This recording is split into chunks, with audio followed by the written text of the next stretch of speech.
So, hello everyone, good evening. We will start our 6th day of this international seminar series called Rethinking Luhmann and the Socio-Legal Research, coordinated by Professor Celso Campilongo. And first of all, I would like to thank the financial support of FAPESP and CAPES.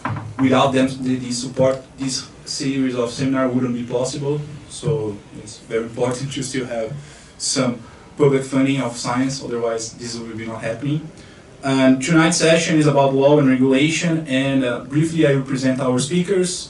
So tonight is joining us again Professor Bettina Lange. Thank you so much for being here with us. She's Associate Professor of Law and Regulation from the Faculty of Law of the University of Oxford. Professor Lange has important works on environmental law and regulation, applying different socio-legal theories. Also joining us, Professor Antônio Carlos Luz Costa. Thank you so much for being here. He is Associate Professor of Sociology from the State University of Santa Cruz in Ilhéus, Bahia. He holds a PhD degree in Sociology from the University of Hamburg, if I'm not Hamburg. And his thesis was entitled Irritation and Allopoiesis in the Legal System. Finally, my colleague and friend, Professor Fucci Amato, he's conducting the camera now. He is a postdoctoral researcher, and he also holds a PhD degree in Sociology of Law from this school. And he was a visiting researcher at Harvard Law School, and his research interests are law, property, and constitutions. So I just remember our speakers that each presentation will be around 40-45 minutes, and I will try to control the time. And thank you so much again for the public, the participation, and remembering that next week we will have the presence of Professor Afonso Bora and other researchers. So the invitation also, please, for everyone to come here again. And I will pass now for Professor Lange. Thank you. Thank you for that introduction. And yeah, I'd first of all like to thank again kind of the organizers of the seminar series for organizing this very interesting whole series of seminars and providing me this opportunity as well to contribute to the discussions. My talk tonight is going to be Regulation Without Actors, a systems theoretical take on interests. So just to give a sneak preview on what I intend to do is first of all really start off with a question on what can a Luhmannian conception of interests contribute to regulation studies. Regulation studies is the main field in which I'm working in, I'm particularly interested in, so I'm going to make the connection between Luhmannian systems theoretical idea and regulation studies. And the main point that I want to make there in the first part of the talk is to say that I think Niklas Luhmann can provide a very innovative, but not really all that much discussed, sociological take on interests that challenge private and public interest theories of regulation. And then I'm going to move on to ask the question, but isn't really that we see from Niklas Luhmann's systems theory that there's only quite a limited role for interests. It's not usually the language that sits easily with Luhmannian ideas to talk about the interests, because usually we link interests back to collective or individual actors. So I'm going to argue there in relation to that question. Yes, I think there's a limited conception of interest in Luhmann's systems theory, but I think it's very valuable in its distinct way of thinking about interests as being mediated. And I'm going to explain more kind of what I mean by this idea of mediated interests. And that is going to be happening mainly in part 3 of the talk. I'm going to flesh out various different dimensions of how interests are mediated in the Luhmannian conception of interests. And then in roughly the second part of the talk, I want to flesh this out in more empirical terms, in more practical terms, and talk about how we can make this idea of mediated interests work for empirical systems theoretical research. This is one of the key interests, I understand, as well of the seminar series, to think about how we can harness Luhmannian ideas for empirical research. And so I want to do that particularly in the context of thinking about environmental risk regulation, because that's the sort of area in which as well I've sort of done most work. And so I'm going to talk there about something, and these are really some preliminary ideas. This is sort of by no means kind of the sort of fully worked out version. So I'd be very interested as well kind of in hearing your ideas and thoughts on this in that I want to talk as well about some of the challenges of adding a subsystem of the natural environment to the various different functional subsystems that Luhmann talks about. So, to start off, well, regulation studies. Usually we can define regulation as some form of control over the behavior of regulated individuals, regulated organizations. And if we start off with a basic definition of regulation, we can see that that immediately raises the specter of conflicting interests between those who seek to exercise and implement regulation and those who seek to resist it. And so we can see that right from the beginning, interests really matter for the design and for the implementation of regulatory regimes. And so we have within the academic regulation literature a number of different approaches that further seek to explain kind of how interests then really matter. And so we have got a body of literature under the general umbrella called public interest theories of regulation, and they have highlighted the important role that interests play in shaping the dynamics of regulatory regimes, including their success or failure. And so public interest theories suggest that legal rules can be deployed in order to realize the interest of wider political communities, interests relating, for example, to environmental protection or macroeconomic stability or consumer protection, or from a welfare economics perspective, more widely allocative efficiency. And in contrast to this, private interest theories, which includes a body of US-based public choice literature, suggests that both regulators, including those who develop legislative regulatory provisions, and regulated public and private organizations will develop legal rules which really benefit their own direct personal self-interests, such as, for example, to be re-elected for office as the legislator, or to increase flexibility in the management of choices and maximization of revenue in regulated private corporations. So what we usually find then as well, that the role of interests in shaping regulatory regimes can be analyzed at various different levels of abstraction. And social theoretically informed regulation literature has tended to examine interests at the macro level, thereby shedding light on how interest positions, for example, of states and other powerful economic and political interests, of corporations, bureaucracies, social movements, as well as groups of employees and management, shape the design and implementation of economic and social regulation. And I think what an empirically informed analysis of interests, however, can add is a medium-level analysis to this literature that addresses how the distinct rationalities of particular social subsystems shape communicative processes. And so I think it's through empirical analysis this can be further fleshed out by capturing the distinct rationalities of particular social subsystems, such as law, politics, and economics, and a particular legal culture, legal system, and distinct regulatory context, such as health and safety regulation, utilities regulation, or environmental regulation. And I think this matters also because contributions to systems theoretical debates from a critical perspective discuss the notion of interest really more at the macro level, by reference to general abstract features of the relationship between various different social subsystems that emphasize the importance of the responsiveness of different social subsystems to societal institutions in economy, law, and politics.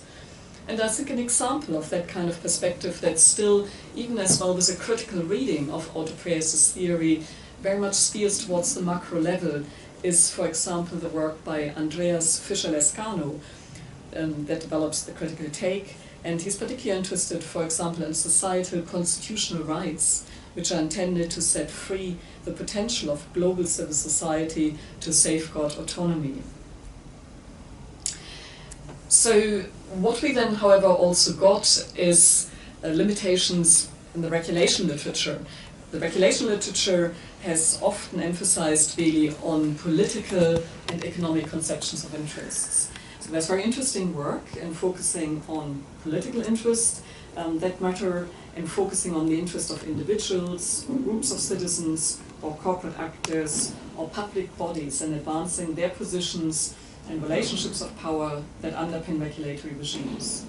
And where interests are defined as those of entire groups, they may be pursued, for example, through advocacy coalitions or through professional associations. And I think regulation studies here have yielded interesting insights by showing how restrictive regulation, that restrict choices that regulated organizations can make, can be in the interests of what are otherwise conflicting groups.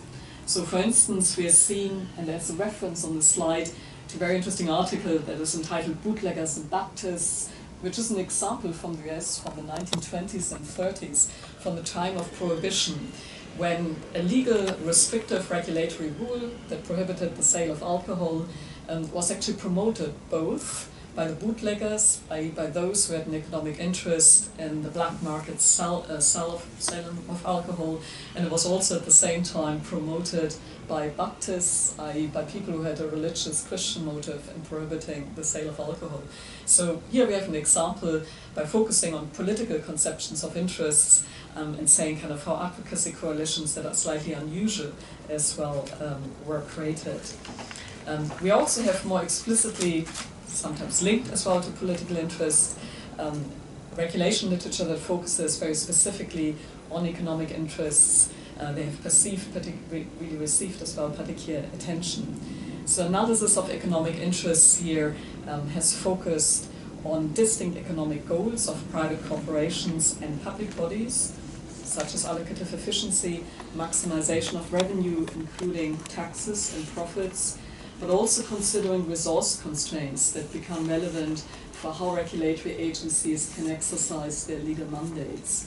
We can take a number of interesting examples, for example, limited resources as well for carrying out inspection regimes, and we have seen that as well as contributing potentially, I think, as well to the 2019 Brumadinho dam collapse and the regulatory agency being limited in the kind of inspections it did.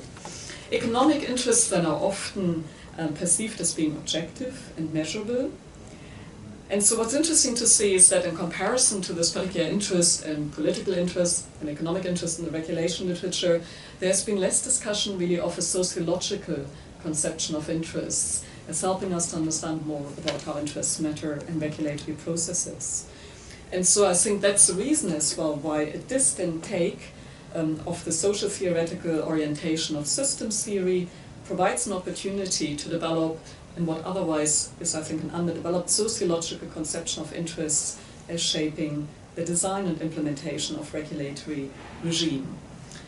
And so we want to ask, I guess, then really, what are these characteristic features of a sociological conception of interests? And I think to begin with, just as a working definition, a sociological conception of interest, I think, would pick up on the preferences, wishes, and objectives pursued by social actors for their own individual or collective benefit, which are possibly shaped by social interactions and social structures. And the last part of that, I think, that brings out the distinct sociological takes, such as, for example, class. And I think when we look at some literature about sort of further ways of specifying what interests really mean, kind of how we can further capture what's at stake there, found a reference, for example, interesting to the work of the US sociologist Alvin Small, writing at a particular historical moment at the beginning of the 20th century, and he developed a typology that referred to 6 types of sociological interest: a health interest, a wealth interest, sociability interest, a knowledge interest, a beauty interest, and a rightness interest. And I just wanted to mention that here as a particular example in order to show that I think we need to be careful about generalizing about the concept of interests. We see, I think, culturally and historically specific conceptions on what we really should be focusing on and thinking about sociological conceptions of interest. And also, I think, perhaps a question mark whether the very notion of interest as well is not really a reflection of a particular aspect of Western Anglo-American liberalism. So what we see as well further in literature that is engaging with sociological conceptions of interest, that sociologists have varied in the extent to which they consider interest as important for explaining social action, but a common theme has been that interests are perceived as driving the nature and type of social action, or that they can be a conduit for ideas. this provides a starting point for developing, I think, a nuanced account of the relationship between interests and social action. Hence, interest can lead to social action that is congruent with interests, because the social action is directed at the realization of specific interests. But sometimes social action can also run counter to the self-interests of social actors, because of the force of particular intervening ideas. And just to give a topical example of this, that citizens who voted for the exit of the United Kingdom from the European Union in the 2016 referendum, but who are likely to face really detrimental consequences, such as job losses due to the relocation of foreign-owned production facilities outside the UK, they engage in social action, their particular voting behavior, that is most likely not to be really in their economic self-interest. And the preference really of some of these voters was motivated by the idea of taking back control and to re-establish national sovereignty of the British citizens and their government over their political and judicial system. And what we also see in a range of literature that has engaged with developing a sociological conception of interest is that there's variation really in the extent to which a sociological conception of interest has been perceived as really steering social action. So we can think about interest becoming the key explanatory factor of social, including regulatory action. We can think about a sociological conception of interest really just being one factor among a range of other ones, or to think about it's really just quite marginal for providing an explanation of social action. So, having outlined the importance of a sociological conception of interests in the context of regulation studies as well, and the particular contribution that can come as well, I think, from Niklas Luhmann's sociological take, we want to think further about, well, how can we make that work? How can we develop a conception that is inspired by Luhmann of interests? And I think we are faced with, first of all, the hurdle of that doesn't sit so easily really in Luhmann's general thinking. And the reason of that, of course, is that Luhmann did not have the purpose seeking to explain social action with reference back to the interests of individual or collective human actors in order to explain the survival of populations. That's not the way how he formulated the terms of his inquiry. He doesn't really recognize human actors as such. He refers to psychic, social subsystems, and so forth. And so systems theory is really interested in explaining instead how systems as systems operate and maintain potentially their patterns over time. But I think one can argue interests still matter in that. We're not getting really away, I think, from the issue of interest, because I think interest as well can help us to explain how systems, social systems potentially emerge and stabilize themselves. And again, I think there isn't really that much in Luhmann that really addresses the question how social systems emerge. So we very much took sort of a bit as a taken for granted starting point, that is where in highly functionally differentiated societies, that's where we start off with. But just to give a flavor about how we can say that interests really matter for the establishment of social systems as well, we can think that some sociologists, such as, for example, Coleman, have argued, well, we can think about a scenario where we have various different actors that may have an interest in the same resource with varying degrees of control over the resource, for example, social capital, and they may start to bargain with each other over access to the resource in order to realize their interests. And at that stage of these types of enmeshed interactions, we are starting really to see the beginning of a social system. And that's a way to think about the origin of social systems that says, well, interests help us to understand how we get to more systemic interactions. They come from the negotiation of a scarce resource, for example. So I think there we can see that interests can be sort of put into Luhmannian thinking as well, into the idea of how social systems emerge. And another reason, I think, why interest is not kind of in the first instance really so easily part of a Luhmannian way of thinking about the social world is that, of course, the legacy of Talcott Parsons, which strongly influenced Luhmann's work. So Parsons outlined the limitations of a concept of interest in his book, The Structure of Social Action. And that reflects really Parsons' pursuit of a functionalist, rather than a utilitarian sociological perspective in order to explain social action. And so Talcott Parsons sought to understand how values, rather than interests, can limit freedom of choice in a society by circumscribing what relationships between means and ends are possible. And so Talcott Parsons rejected the idea that they're unified human actors to whom specific interests could be attributed. Instead, he argued that the specific social, psychological, and biological parts of human beings are distinct features, which each need to be considered in order to build sociological explanations of social action. And since there's limited communication between the social, psychological, and biological systems, according to Parsons, there's no conception really of a unified, individual human actor with specific interests and systems theoretical accounts. For instance, biological states of human actors, such as blood pressure, for example, may not be read and thus accessible for meaning generation in the psychological system. But we also can, I think, immediately think about various different ways of critiquing this idea of quite clearly demarcated social subsystems, psychic subsystems, and biological subsystems.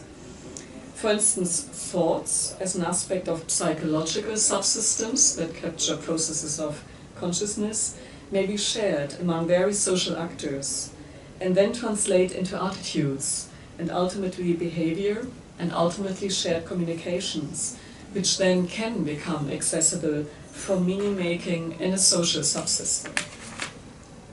So, just to summarize until so far, Parsons rejected the notion of interest as being key to an explanation of social action, though he did refer to social actors' motivations, such as a tendency to optimize gratification, which seems to be an implicit recognition of interests.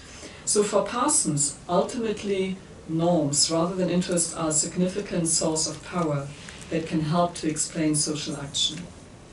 So I'm suggesting that Talcott Parsons' work in influencing Luhmann's thinking is part of this very distinct Luhmannian conception of interests as mediated by the specific rationalities of various subsystems that is of value for explaining as well regulation.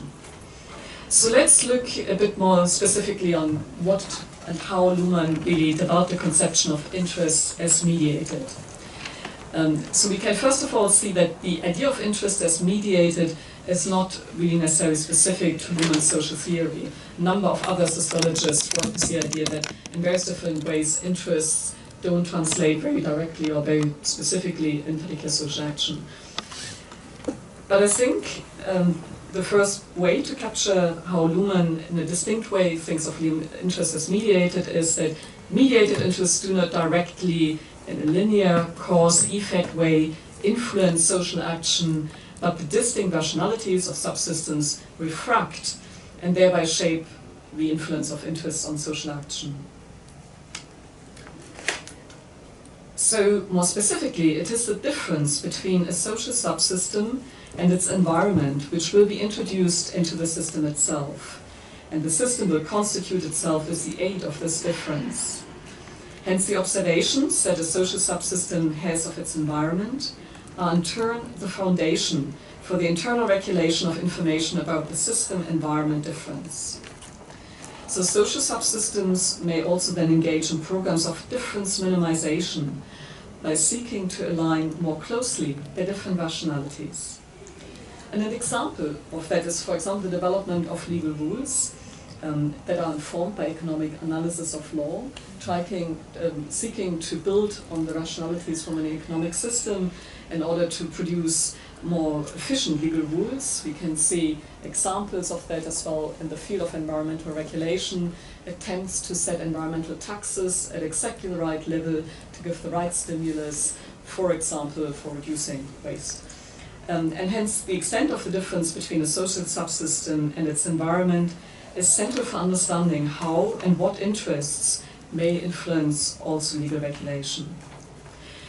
And I think there's another way, kind of, on how we can pull out from Luhmann's thinking this notion of mediated interest, and that I think his thinking enables us to distinguish between internal and external interests. So, more specifically, systems theory provides for conceptions of interest as internal to a social subsystem in the first instance. And what we see there, it's the interest as constituted in a distinct social subsystem. An example here is the political subsystem. Politics is a social subsystem directed at getting things done and thus achieving particular outcomes. And the social subsystem of politics may draw on power as a generalized medium of communication. And this draws, for example, on the binary code of inferior and superior. And so the political subsystem also observes its environment with reference to the codes, for example, office holder and those subject to the power of the office holder and government and opposition. So the political subsystem, like any other social subsystem, then has its internal interest to maintain itself and to reduce complexity. It may also have internal and distinct system-specific interests, such as avoiding scandals, for example. A political subsystem is also concerned with the allocation of advantages among the population. And Luhmann himself suggested that electoral preferences, which could be taken as empirical indicators of interest claims of citizens, are adjusted in cyclical movements in response to these politics. So these adjustments can be considered as part of the recursive, self-reflexive constitution of the political system. And hence interests are not just mediated when social subsystems, such as the political system, observe their environment, but they're already adjusted in the first instance through the self-recursive operations of the social subsystem itself. But system theory then, in the second instance, also enables to capture interests as expressed external in relation to other social subsystems, and thus as manifested in limited mutual exchange between social subsystems. So Luhmann's notion of structural coupling, for example, further explains how interests can be expressed in a mediated way also externally to a particular social subsystem. So what's really interesting about this, and what can this tell us further about understanding regulation, and what's the contribution as well that for regulation literature? Well, I think what we see from this Luhmannian conception of interest is that a systems theoretical conception of interests expressed both inside and outside of distinct social subsystems, questions some key ideas about the role of interest in public and private interest theory approaches to regulation. For instance, the systems theoretical idea that the political subsystem is self-referentially constituted limits its capacity to develop long-term, strategic political programs. This questions the assumption of public interest theories that politics can develop such more long-term, strategic regulatory programs that take into account the wider long-term interest of a political community. And in fact, it appears that the systems theoretical account of the self-referentiality of the political subsystem is closer to private interest theories that foreground the interest of politicians in developing regulatory programs that secure also the private interests for themselves, such as the election to political office. So, as well kind of indicated on the next slide, there are further ways how we can flesh out this Luhmannian conception of mediated interests. And one way as well to do that is to say, well, we know that Luhmann doesn't work with the conception of human actors, but with the idea of the psychic subsystem. And I think it's really interesting to see that I think in Luhmannian thinking it's a strongly socialized psychic subsystem that his theory, I think, suggests us to see. So because for Luhmann, individuals' interests are co-constructed between the psychic subsystem that captures processes of consciousness within human beings, a biological system, and a wider social subsystem that is constituted by communicative processes. So in fact, Luhmann perceives limited mutual exchange, which he calls interpenetration, as possible between a psychic subsystem, personality subsystems, and cultural subsystems. So patterns of social systems, and thus their interests, may have a bearing on individual psychic subsystems. And thus, this seems possible also because for Luhmann, complexity in individual psychic systems can only be reduced to manageable structures through the relationships between psychic systems and their social environment. And for an example, language, an aspect of the social system, can help to reduce complexity in psychic systems. And I thought it was very interesting in the presentation yesterday evening from Professor Laurin Luminhoto, who made a combination between systems theoretical thinking and Foucauldian discourse ideas. That if we think about language as an aspect of the social system, and as well picking up and containing linguistic dimension of discourse, really reflects as well wider power structures in a society. And that being the backdrop to the way as well how the psychic subsystem reduces complexity for itself, can really show how strong there is an impact from wider social interests if we follow that argument yesterday evening that there's a connection really between Luhmannian ideas around the working of systems, with Foucauldian ideas around discourse. I think the idea about the socialized psychic subsystem becomes even stronger. So I think that's really another way of making that point. And so by emphasizing the social dimensions of psychic social subsystem, Luhmann as well wanted to be a bit distinct from what of course as well was very influential for him, which was the potentially biological reductionism of Maturana's and Varela's notion of the autopoietic closure of a system. So to just finish off that section kind of on what are dimensions of this mediated notion of interests, it's impossible to talk about a mediated notion of interest in Luhmann without referring to organizations. So organizations for him as another distinct social subsystem can really quite become important in further fleshing out how interests become mediated. And so some organizations may constitute structural coupling between distinct social subsystems, while others may promote it, and thereby contribute to this process of mediating interests. For instance, the organization university is the result of structural coupling between the functional social subsystem of science and the functional social subsystem of education. And here we see that organizations enable the performance of social subsystems with reference to other social systems by facilitating communication between different social subsystems. But systems theory also recognizes so-called mediator organizations, which can promote temporary exchanges between different social subsystems. Here, one social subsystem may become dependent upon another social subsystem only for a limited amount of time through expectations of a performance. And an example of this may be a stock market as a distinct form of organization that provides information to the political system about the value of key corporations and thus potential demand for taxation policies that further promote the value of corporations. And so the very last point, I'm just going to mention it briefly on the slide as well, is to say, well, there's as well a very distinct form of organization, corporations, that we should mention here briefly. And corporations, of course, being so important for regulatory purposes and being often the subject of regulatory initiatives, or increasingly as well being enrolled in self-regulatory initiatives. And there's a very interesting piece by Günther Teubner that further fleshes out on how corporations really become mediator organizations between a wider public interest that can be out there pursued by statutory provisions as well, and what we usually understand as the distinct self-interest of a corporation. What is often portrayed as the conflict between what the corporation and its own, sometimes profit-maximizing self-interest wants to do, and what the wider societal interests are.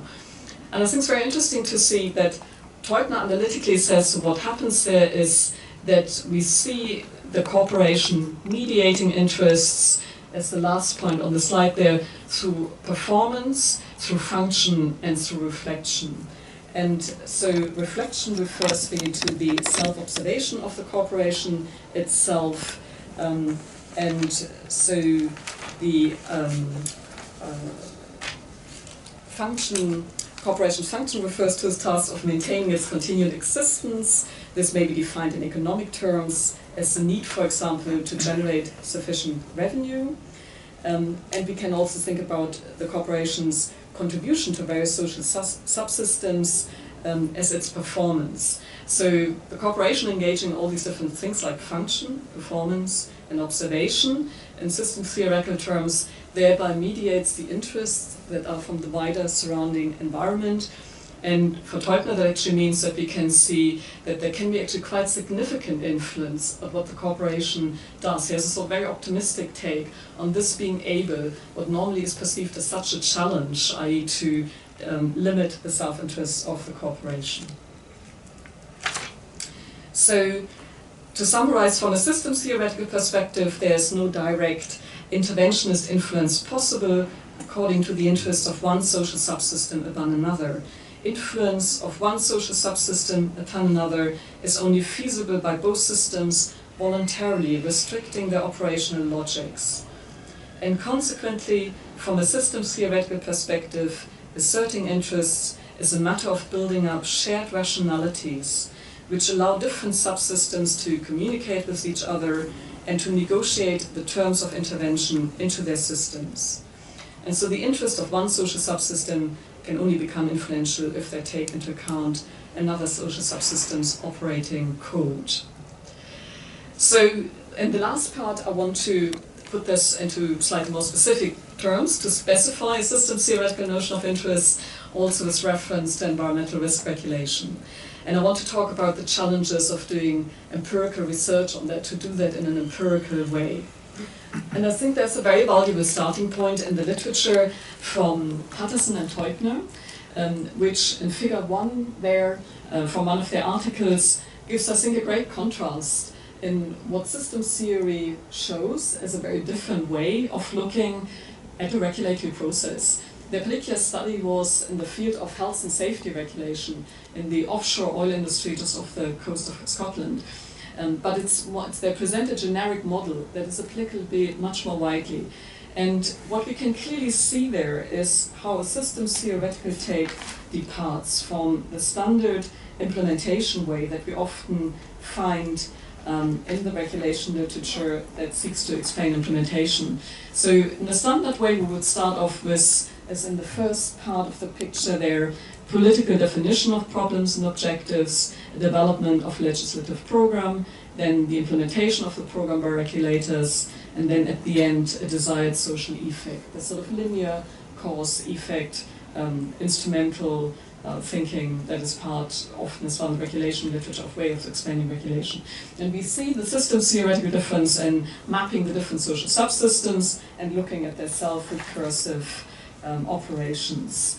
So what we can see then, what I think some of the first of all more general advantages are, that we get from the systems theoretical conception of interests and mapping the different social subsystems is that we have law captured both as an operation and as an observation. So no longer just really the specific operational processes that are going on in the legal system, but we are seeing as well an emphasis on the operating aspects of law as a particular social subsystem. So we see that law's second dimension is that it's also a second order type of observation of legal processes. And the systems theoretical account then seeks to capture law both as operation and observation. And empirical research can capture the specifics of the actual operation of law as a distinct social subsystem, and will also analyze how the code illegal and legal becomes applied in a range of communications that observe the social world and that thereby constitute the legal system. So I think kind of what we see from that is really a conception of interest as mediated, which means that interests do not manifest themselves as staking out a battleground for power struggles, but entail to observe and thus to some extent to understand the mindset of another social subsystem and its organization actors without taking it over.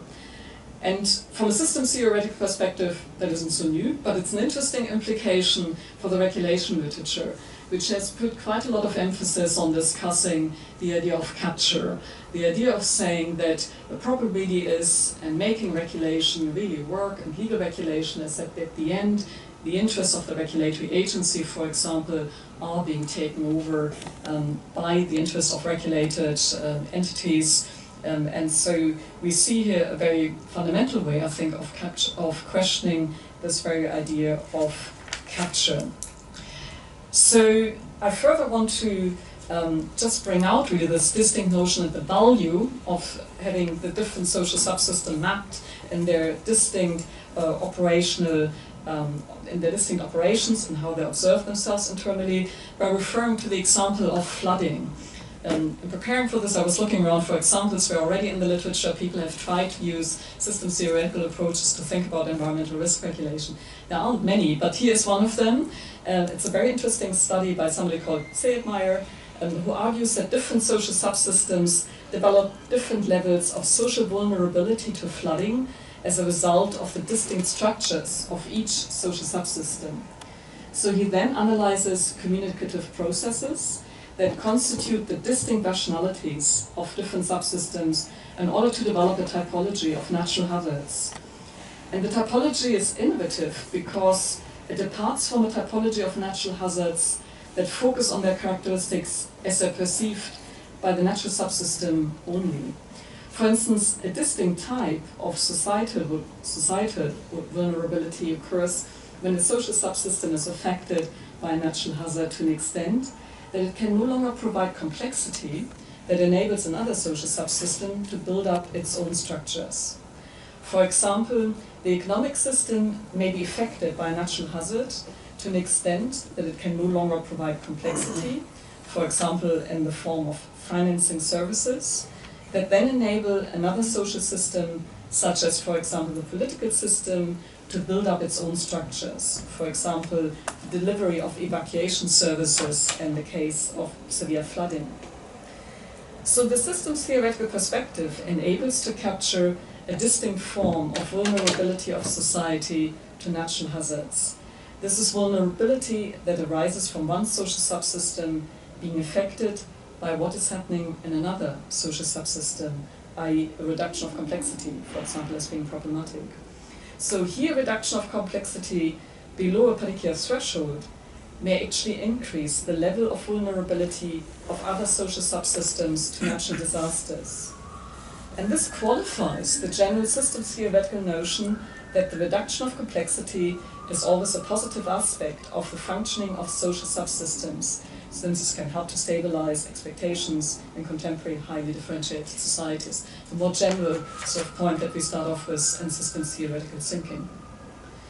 So a systems theoretical perspective directs attention to what happens in the case of a natural disaster to the internal structures of social subsystems. It directs attention to maintaining or rebuilding these internal structures of social subsystems in order to adapt to natural hazards. And so a systems theoretical perspective adds here as well a distinct understanding of social structure as consisting of the limitations of the communicative relations made possible by a social subsystem. So social structures manifest themselves as expectations of specific subsequent communications, which are generated by social subsystems. So consequently, for Luhmann, social structures are not necessarily enduring, but have limited temporal stability in the present. And this means that while social subsystems can be vulnerable to natural hazards, they also may have significant capacity for adaptation. So to further really think about how we could modify existing empirical tools, like the one that I started to show there in Figure 1 from Patterson and Teubner, you could see kind of that they're particularly interested in the mapping of cognitive processes within social subsystems. And I think it's important to extend that to the idea of mapping cognitive affective interests. There's a strand in sociological literature, sociology of law, that has said that feeling rules as a part of the living law are important in order to understand really how legal rules operate. And so that a focus just on cognitive processes is a bit too narrow, and that we need to as well map affective dimensions. And we can see as well how in the context of environmental risk regulation, emotion aspects can become quite important in terms of fears that people may have about particular types of environmental risks being posed, for example, by genetically modified food, situations generated by disaster situations, and so forth. So I'm suggesting that we should modify the existing empirical tool that we have by extending the idea of cognitive mapping to also include affective processes. I also think that we should think about modifying existing empirical tools in the sense that often we see qualitative empirical data being gathered in ways of empirically researching systems theoretical approaches to risk regulation. And I think what we want to make sure is that we don't just replicate qualitative empirical approaches as such, but that we want to link back empirical data we have about the interests that actors voice that they have, that we link them back to the function of cumulative processes and what they can tell us about the operation of entire social systems. And I think if we don't do that, we're not really doing qualitative empirical research from a Luhmannian perspective. So I think that's important to do. And I think what's then possible is to have an account of mediated interest within a social subsystem that is not simply deductively derived from a generalized function of the social subsystem, but is informed by inductively the qualitative data, for example, from interviews from those who operate in particular social subsystems. And of course, just as some of the final points, what we would need to do in order to further qualify the first empirical tool that we've got from Figure 1 is to add to it really the natural system as one form of subsystem that becomes relevant to look at. And there's various different types of structural coupling as well with different social subsystems in order to analyze environmental risk regulation. So I think there are various different advantages again that we can see from that. So if we add a natural system as a further distinct system in systems theoretical analysis, we can see the distinct understanding sometimes as well of a natural subsystem of a particular issue. For example, scarcity of water, drought situations, they can be understood in quite a distinct way as well from the natural system, sometimes as a creative destruction that stimulates the development and adaptation of flora and fauna. But from the perspective of the social subsystem of economics, a drought might be substantial losses for insurers and may be perceived much more negatively. So I think we have added value here from seeing and explicitly seeking to map as well potentially quite distinct ways on how a natural system understands a particular environmental risk. And I also think that in terms of what that further adds and potentially contributes in empirical perspectives, that we can further nuance and flesh out the different types of codes that are at stake in the different social subsystems and in the natural system. So for the legal system, for example, we start off with a binary coding between legal and illegal. But I think we can as well see empirically when we look, for example, in a situation of water scarcity, that there's a further sort of layer of binary coding going on, and that water scarcity is a matter of a binary division between ecological flow in rivers. Is the river high enough to sustain particular flora and fauna? And water scarcity as the other aspect of it, and being part of there really is not enough water. So ecological flow means there's just still enough to support flora and fauna. Water scarcity on the other side of the divide is definitely too little water. And so I mentioned at the beginning as well the different challenges that we of course encounter as well, I think in making this work in an empirical context. And I'm never so, and I think it's not quite clear where we really draw the boundaries around social subsystems and for that matter as well natural systems. There are always various different options that we would have. So if we start from a systems theoretical perspective, that the social subsystem is defined by the invocation and a process of communication of a particular code, such as, say, legal and illegal. Then the question is, well, where do we cut off which all of the societal communications that we have about illegal that are part of what we could empirically study? This could be potentially enormously wide. And we also know that language use, of course, is creating and evolving. So would we say, well, only if the code has been used for a certain number of years would it be part of the formation of the system, and that would help us to draw some boundaries. I think there's some interesting questions to ask around where we really, how empirically we grapple with the idea of what we define as the boundaries of the different systems that we then with data want to map.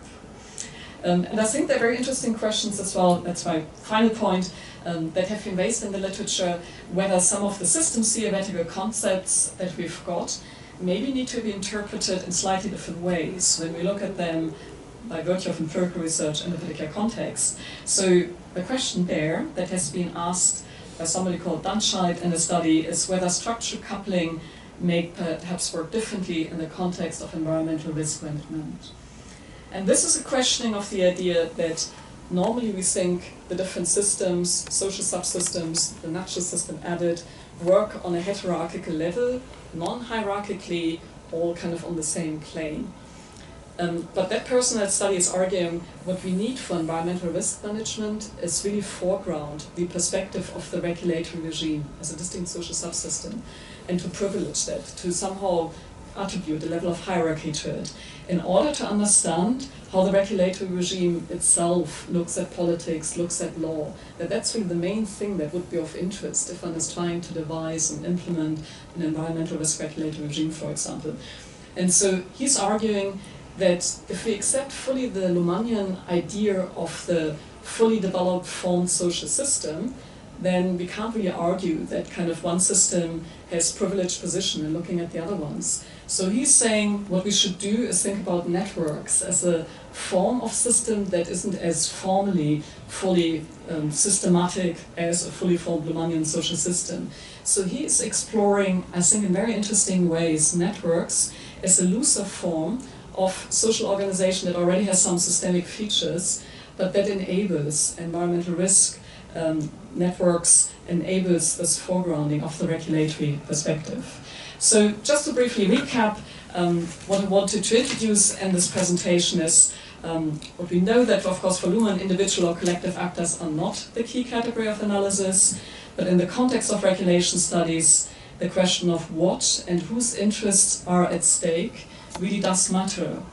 And so I think we can develop a Luhmannian distinct notion of mediated interests, and I think there are some very interesting insights to be gained from that for the empirical mapping of the mediated interests, for example, in the context of environmental risk management. I think we need to think further about what type of tools and how we want to develop and how we want to modify existing ones. And I think there are various different challenges around that on that interesting research trajectory. And thanks for your attention.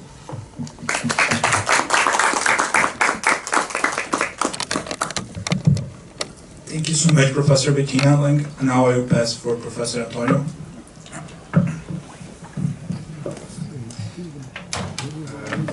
First, I'd like to thank Professor Celso for the invitation, and I'd also like to thank Fucci Amato for his very competent and generous efforts.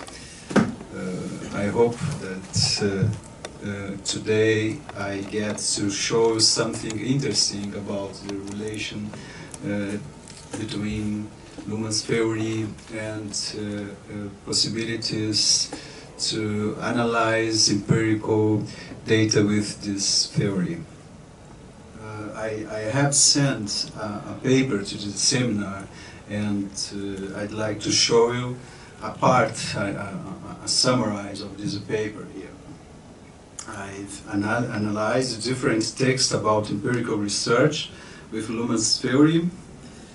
More specifically, they are parts of Luhmann's books and also articles and part of texts from different authors about the possibilities of empirical research with Luhmann's theory. I have also analyzed a survey of all articles that apply this type of analysis found in the Cielo digital library in Portuguese, English and Spanish until 2016. And in the paper that I quoted, I explained 2 attempts of my own. But today I don't have time here to expose each of these results, so I will give you a general summary. In the paper, these parts will be detailed. The problem is the possibility of using Niklas Luhmann's theory of social systems for the analysis of empirical data. This becomes a problem insofar as critics of this possibility generally argue that the high level of abstraction of this approach does not allow conclusions about concrete cases.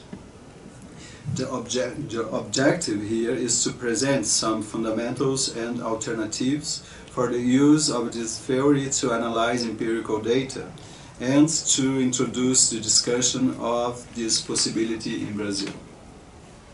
There are attempts of this type of analysis in Brazil, but the discussion of the fundamentals and possibilities of this use is still unprecedented here.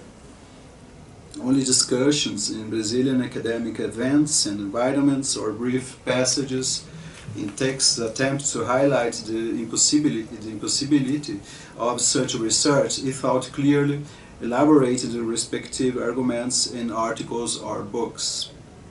In Germany, there have been discussions for over a decade about the possibilities and impossibilities of such attempts.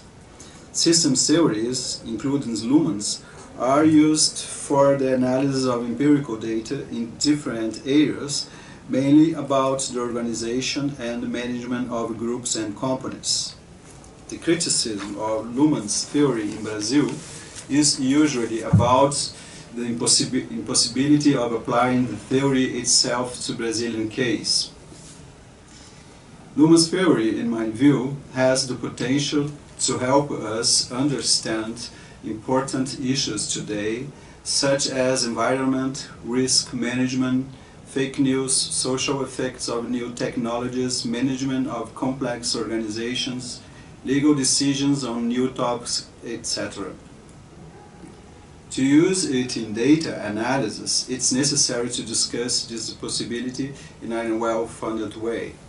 What Luhmann's theory can add to empirical analysis, in principle, is a meta-analysis of the use of empirically collected data and, through its concepts, another way to analyze data from the initial basic perspective of observation and communication.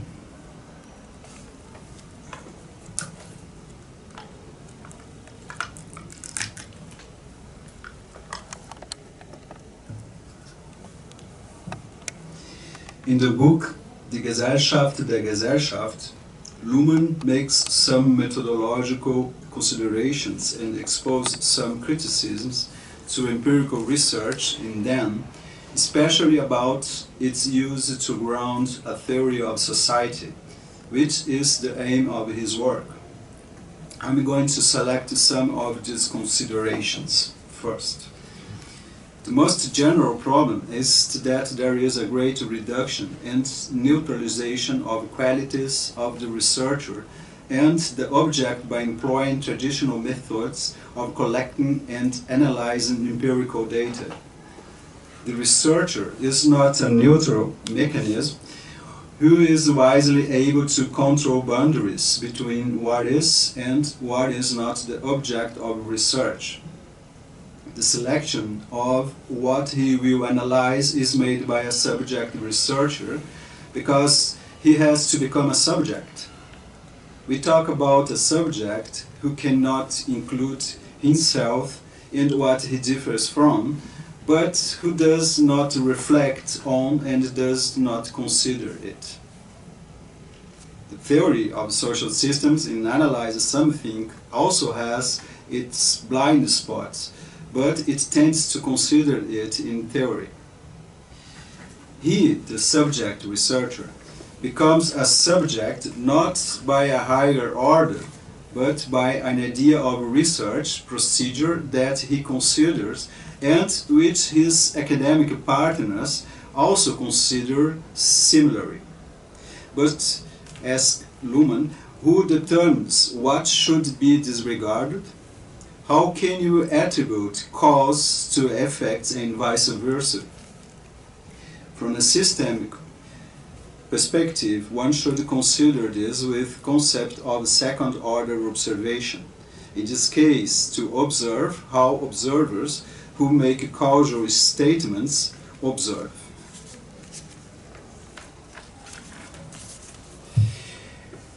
the polycontextuality of society is not properly considered, the researcher will have to describe it monocontextually, with a huge reduction in the variables to be considered, ignoring the rest as if it were a methodological fiction. This is one of the Luhmann's quotes.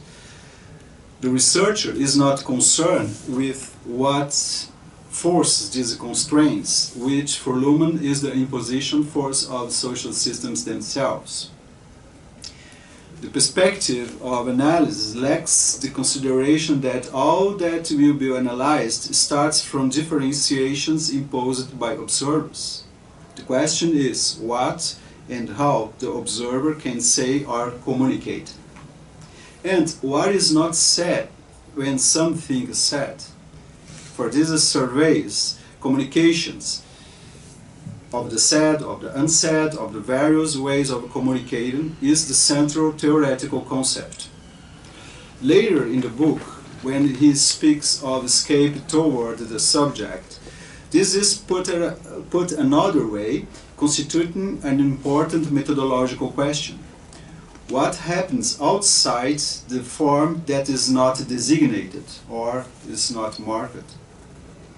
For instance, in the case of human beings, he is distinguished as an individual who, when analyzed, will only be considered if all his singularity is neutralized, either by a theoretical transcendental reduction or by statistics. Empirical research would have to assume that there is unknown.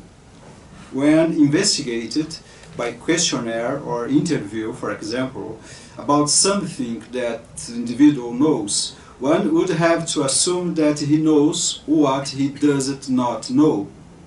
But this cannot be accomplished. There is also a problem of simplification of what we will consider as valid explanation. This reductive consideration is far from reflecting a given social reality. What is excluded in this simplification, or what is included as excluded? This is not, however, the case for refusing empirical research, so Luhmann. For phenomena at the macro level, such as increased crime, migratory movements, divorce rates, it serves, but not to elaborate a theory of society. One should not disregard empirical research, but rather complement it.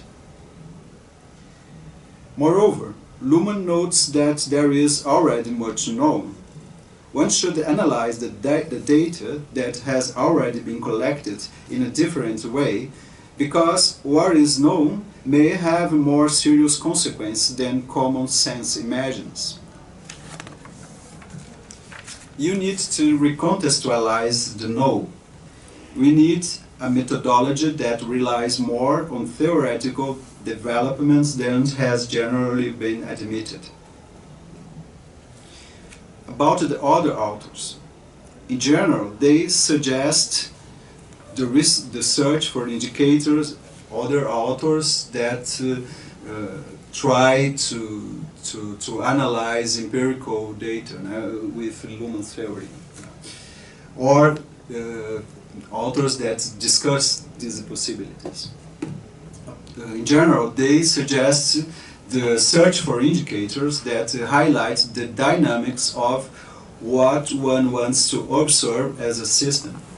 This means identifying the selections in the form of distinctions that the systems makes and what falls outside those selections.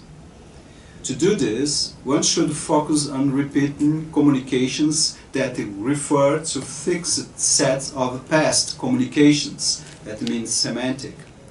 Thus, it's about the analysis of how communicative contexts are developed and form themselves toward a fixation of themes and roles which are reused in similar communicative contexts, and how this process stabilizes itself.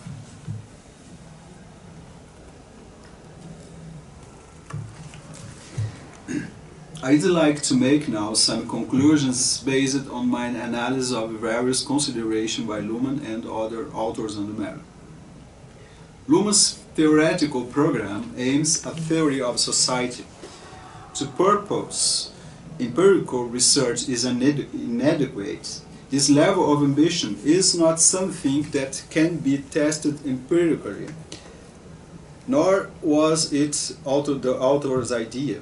But Foucault, Simmel, and Habermas, for example, have not left a program for surveying empirical data or a respective orientation, as did Weber and Bourdieu, for example. And yet, the analysis of empirical data based on theories of those authors is more frequent, and attempts to make it impossible or to criticize this seem less intense to me than in Luhmann's case. In order to analyze empirical data with systems theory, we must consider that the understanding of the theory, and thus initially assume that one must have a clear conceptual preconception of what will be used in an analysis. It can be applied to data already collected by reinterpreting them, or for data to be collected, in this case with more control of the material to be surveyed. But wherever the research design is, the articulation of certain predetermined concepts must occur. This may drive away researchers who choose to imagine that we must go to the field without fixed conceptual notions. And, on the other hand, it may drive away those who think that predetermined concepts should provide a clear operationalization of variables. Analyzing data with the theory of social systems requires the assumption that any relation between data will be considered as the result of communications that require meanings that refer to forms. Forms are distinctions.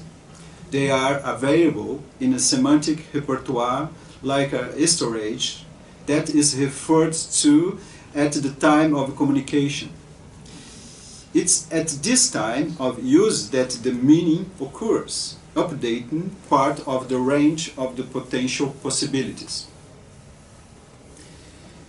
Since Luhmann's idea is that modern society is described by itself and not by force, entity, or external observer, the very way of establishing empirical research, its rules, its determinations, must be considered as a dynamic part of this description. This means that observer, in this case the scientist who collects empirical data and analyzes them, introduces into the world which he believes to be a reality, distinctions and markings that follow orientations. And only thus can the observer see the reality. But of course, this position can be altered, and so the reality that is being researched. Thus, this variation cannot support the theory of society unless such theorizing includes the consideration of the production of that variation, that is, including the observer that self-observes and the necessary blind spot of those observations, that is the unit of difference marked by observers. How can we consider these epistemological reflections in an analysis of empirical data? One should consider that main concepts of systems theory as orientation for data analysis in the same way that it occurs with other theories. We should analyze data previously collected in another context or specifically for research, looking for indicators of different functional domains that, as Luhmann explains, even so different, such as family, politics, law, religion, art, etc., would have the same fundamental structures. The explanation of these structures are the explanations of the concepts of the theory.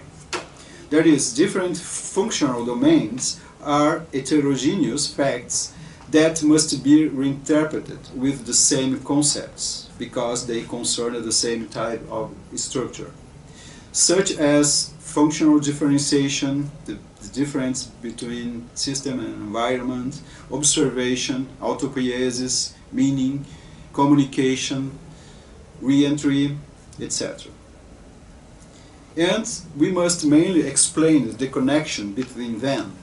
Thus, for example, if something such as law differs and acquires lasting evidence in relation to everything else, that means the environment, it's because cross-communicative connections have imposed themselves before a radical force to dissolution presents itself in the environment. This would be a general starting alternative for analysis. This clarification would also serve to other domains, and the analysis of empirical data would be guided by this kind of theory, just as it's usually guided by other theories that also try to shape and explain what they consider data.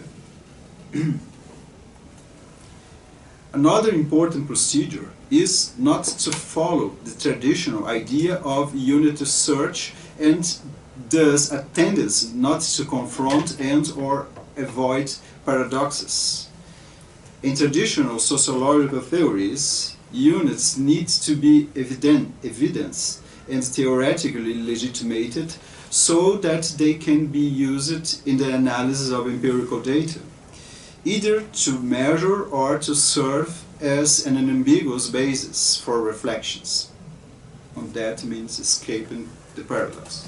Introduction in these theories the idea that the center of what is to be considered unity must be something that does not unite but separate, is, as the distinctions does, is almost unreasonable and all too paradoxical.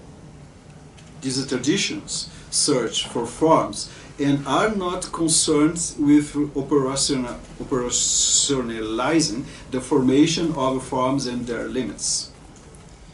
In the quantitative design paradigm, when one collects what one has said, efforts are directed toward a construction that results in the transformation of communicative complexity into one or more numbers.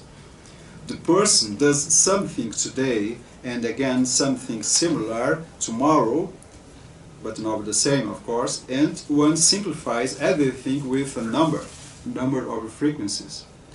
The person pushes a button, for example, in a computer test, and although this represents a complex mental choice, the movement and its motives are transformed into number.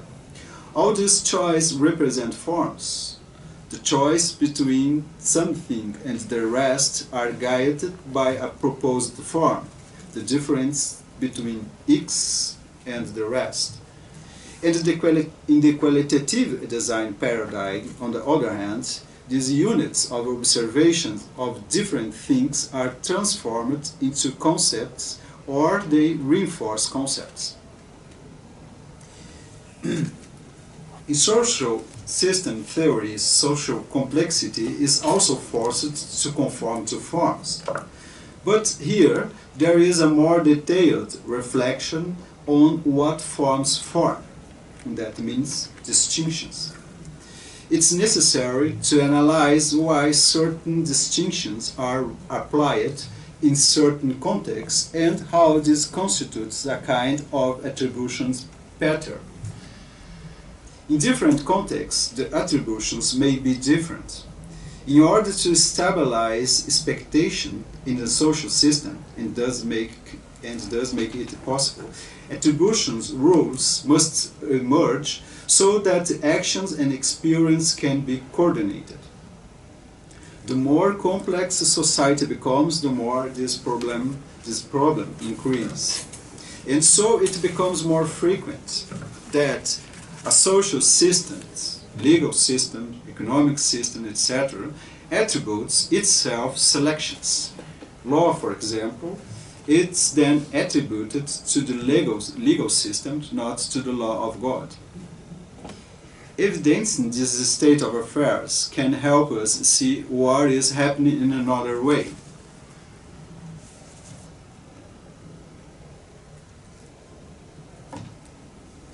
The other important point is to know that the line of the thinking behind how we deal with data.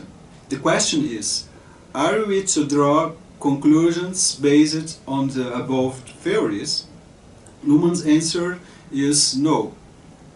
The system form that derives from the system-environment distinctions is central, but only to organize the consistency of the theory, that is, the concatenation between a large number of distinctions. These distinctions are, so to speak, collected, concatenated, and thus experimentally led to generalization. As Luhmann explains, the procedure is inductive. One experiences what generalizations mean from one form to other form.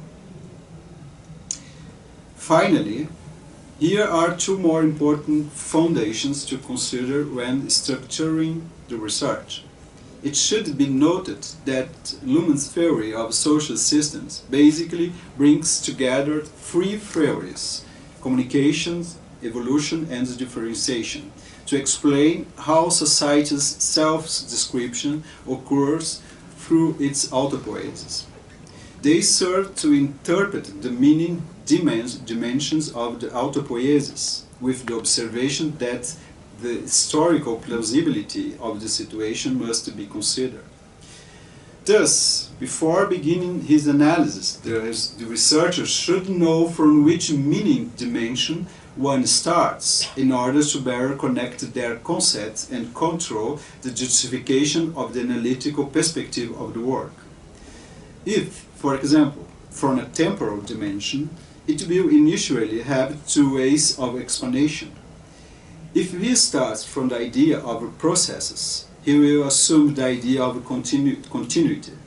But if he starts from the ideas of operation and event, he will assume discontinuance. If he starts from the fact dimension, he will emphasize the referential position in which it sees other systems differentiated from the environment, placing himself from one system. And if he starts from the social dimension, he will evidence the bifurcation, yes or no, that opens by all communications to maintain autopoiesis, and from there he can clarify the preferences that focus on the increased probability of acceptance of the communication proposal.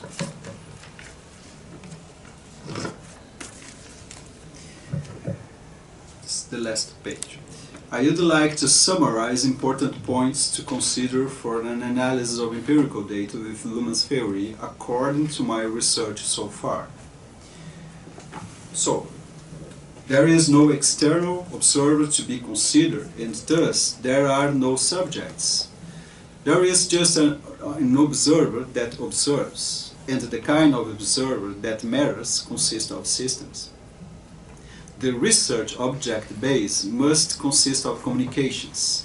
Thus, one should not draw conclusions about what should be said or what a subject is thinking or has thought, but based on the concepts of the theory, one should analyze what is communicated and repeated in certain situations and what and why is not said.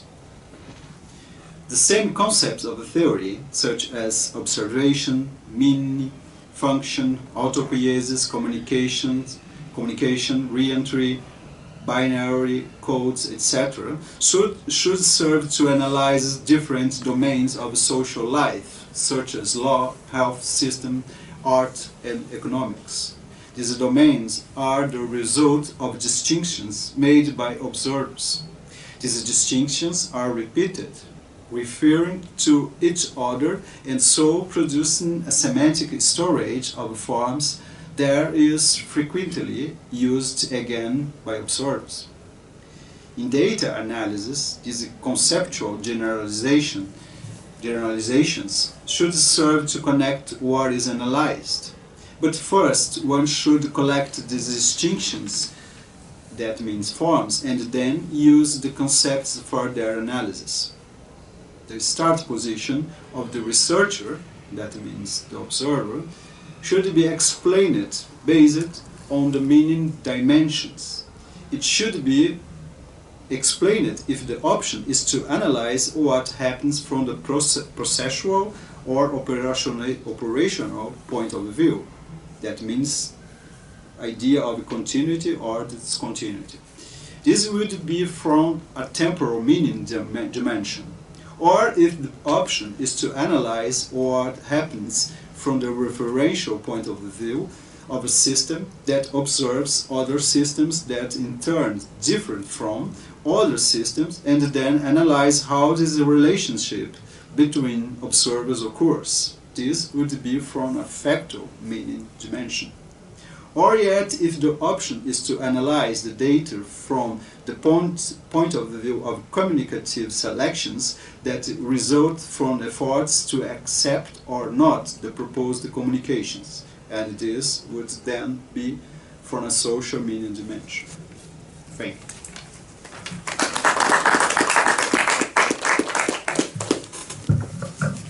Thank you so much, Professor Antonio.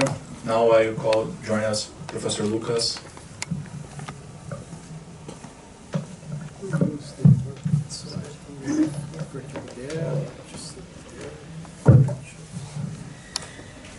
Should I senta aqui ou não? Tá bom.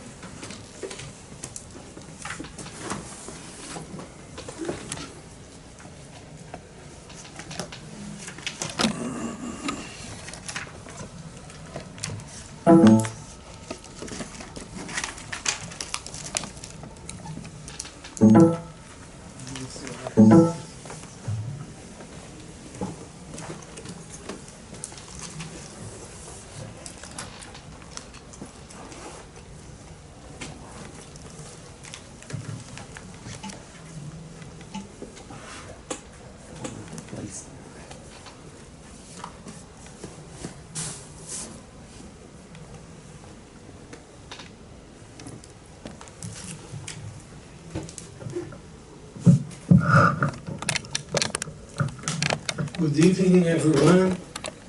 It's a pleasure and a responsibility to be in this table with Professor Bettina Lange and Professor Antônio Costa. And I would like to emphasize our acknowledgement for CAPES and FAPESP, and also for Professor Celso Campilongo for all the material and immaterial support for this seminar cycle. And today my purpose is to present a vision of the legal and the economic systems according to Luhmann social systems theory, but highlighting how the institutional mapping that this theory can provide us may be a useful resource to conduct research about more detailed problems arising in the interface between law and economy. In this sense, there can be an approach to law and economy that is not only based on the law and economics studies, on the many schools of law and economics. So for proving this, we should go back to the proposals and theories of the new institutional economics and trace some parallels between new institutionalism and the social systems theory. So I'm arguing that we should aspire to some claims of this economic theory and should reject others. We should aspire that systems theory be useful in some way to inform empirical research and public policy. On the other hand, we can be really skeptical about its normative power to direct judicial reasoning. However, instead of informing consequentialist arguments in a context of dispute settlement, as normative law and economic does, we can use systems theory for other goals.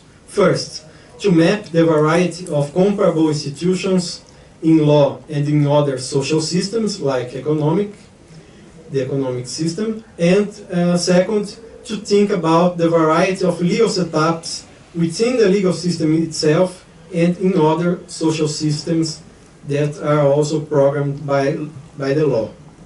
In this sense, what we need to do is to detail the internal structures of each functional system, which are their institutions. So my presentation will follow 3 steps. First, a comparison between some concepts of new institutional economics and social systems theory, like transaction costs and the improbability of communication. Secondly, I will explore the variety of legal institutions and legal forms of programming and decisions. And finally, and the third and last part will be an example about how to think about economic institutions as designed by the law. So, beginning, the first step is the comparison between new institutional economics and social systems theory. The core concept of new institutional economics, as coined by Coase, is the concept of transaction costs. Market is seen as a place of transactions, and many transactions may not occur if the costs of obtaining information, of finding a supplier or a buyer, of formalizing a deal are too high. So institutions are seen as constraints on economic action that help to reduce transaction costs and that improve the chances of transactions to occur. And in social systems theory, we find a similar problem, but a more general problem, which is the improbability of communication. So first, as every human mind is a closed system, we don't know what others are thinking about what we are thinking. So to overcome this problem, we need to share some generalized expectations. In second place, we need to be able to communicate without physically meeting someone. So we need systems more complex than interactions. And these systems are mainly organizations and the functional systems, such as law, economy, politics, education, and science, etc. And the third improbability of communication is that we need to have some motivation to pay attention to and to understand others' communication, taking someone else's words as a premise to accept or to reject, that is, to keep communicating. And for this, we have the symbolically generalized communication media, such as money, power, valid positive law, that organize communication around some functional system. And in this sense, these symbolic media, they are motivation to keep communicating. They provide motivation to act, to communicate according to the rules of some of these social systems. There is a polemic between the new institutional economists and the so-called political economy institutionalists. Some seeing institutions as constraints on human action, and the others presenting a role of enabling or constituting actions. But in fact, we can overcome this polemic appealing to a paradox. Considering that institutions are enabling constraints. Like in social contract theories, people give up their natural unrestrained freedom in order to have now civic limited freedom. But this is organized freedom, while the natural freedom leads everyone to the war of everyone against everyone. So this is a similar argument that systems theory develops. systems are devices of enabling constraint. They amplify the possibilities of communication by structuring complexity. And therefore they create order from noise or from chaos. And in this sense, I propose to distinguish three levels of clustering, of structuring of communications. So first we have society's macrostructure. According to Luhmann, modern society has the prevalence of functional differentiation, and social systems are mainly the functional systems. So we can have other criteria like hierarchical or regional differences, but these other criteria cut across the functional systems and are some way decodified by the functional systems of law, politics, science, etc. And in the micro level, we have expectations, the shared expectations, that are somewhat synchronized with psychological systems, enabling both thoughts and communication through language. In an intermediate level, so we could find institutions that are the internal structures of these functional systems. And for us, what matters most are the institutions, the inner structures of the functional systems. So the Nobel Prize, Herbert Simon, he distinguished two kinds of decisions in an organization: programming and programmed decisions. And Luhmann applied his idea to map the center and the periphery of the systems. But there is also in each functional system a sphere that organizes irritation coming from other systems, from a system's environment, and decrypts this irritation in a kind of communication. So this internal environment pre-programs the problems as a matter of rights and duties for the law, as a matter of price for economy, as a matter of public opinion for politics.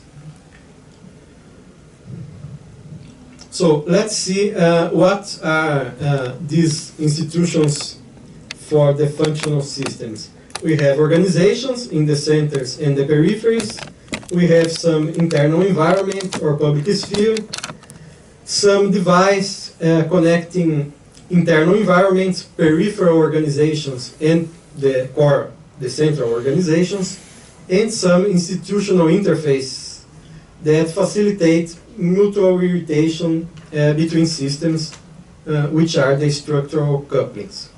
So, taking the examples of the political system, the legal system, and the economic system. First, we have the difference between a sphere of organizations, in blue, which are decision-making systems. And each organization produces a kind of decision and communicates it by some kind of decisional program, which works like the software of these systems. But before being a matter to be decided by some organization, information has to be selected and pre-structured in terms of rights and duties, in terms of price, in terms of public opinion. So, every problem that matters for the economic system has to be translated as a price in the market internal environment. Every environmental problems, legal problems, educational problems only will matter for the political system if they became a theme of public opinion. In the same way, every communication in society only comes to be important for the legal system if it deals with legal rights, legal personality, valid law. So this kind of internal environment works as a mechanism for translating environmental communication that the system can't really consider as communication the system considers it as irritation, but these internal environments decrypts this irritation as a communication. A second contrast that is important is between the central and the peripheral organizations. The central organizations in red and the peripheral in blue in the slide. So, for instance, in law, lawyers and contracts, legislation, regulation, the political branches of government help to structure communication in legal terms, but these communications are more open to economic or to political requirements. Only a kind of organization in the legal system has the obligation to decide under the law and to decide every case. And these are the courts or the judiciary in a state legal order. So the prohibition of denial of justice pressures the courts to control the coherence of the legal order, but at the same time to create law, if needed, to solve a case that is not sufficiently programmed by the peripheral organization, by legislation, by contract, or by regulation. So this paradox of transforming obligation to decide in freedom to decide, that is to justify its decision, lies at the core of law. Because of this, judges don't have political responsibility for the content of their sentences. And we can see similar paradoxes in the other systems. So in the economic system, production, trade, consumption are more connected to the environmental demands, to the needs of peoples. And they represent the real economy. But the core of the economic system, according to Luhmann, lies in finance and banks, which operate the paradox of liquidity. So they have gains from their creditors and debtors, and working in this way, they guarantee the supply of money for the continuity of payments, which are the basic economic communication. And for politics, just as a comparison, under the rule of law, sovereignty means to take collectively binding decisions, but also to be under these same decisions. So only the political powers of the state are really under this paradox. The other political organizations in the periphery, they can take decisions, but their decisions don't have this generalizing consequence of submitting even who makes the decision to their own decisions. And then we have some devices in each system that help to link the internal environment, the peripheral organizations, and the central organizations. And this is the case of elections and voting for politics, of judicial claims for the legal system, and of channels of financing and funding for the economic system. And we also have these institutional interfaces that, which are the structural couplings between systems, and which are the institutions that have different meaning for each system. For instance, a contract has some legal requirements, but it also involves an exchange, a transaction, and a price. For politics, so politics can't interfere directly in the economic system, but it can perform economic and social policy. And this performance will acquire some economic significance that politics can't control itself. However, the state as an organization has its own boundaries, so the state can deal both with power and money, and in this sense can be a core political organization, but also an economic organization, an organization acting with money. And in each system we have a level of basic operations, like norms of conduct for law, payments for products and services, or decisions about public policies in the political system. But this self-reference level, this basal level of autopoiesis, is reinforced through a second level of operations.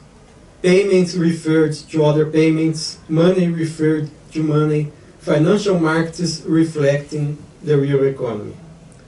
For politics, we have the political decisions taken in the parliament about public policies, but we have also the representation, decisions about who will decide about the substantive policies.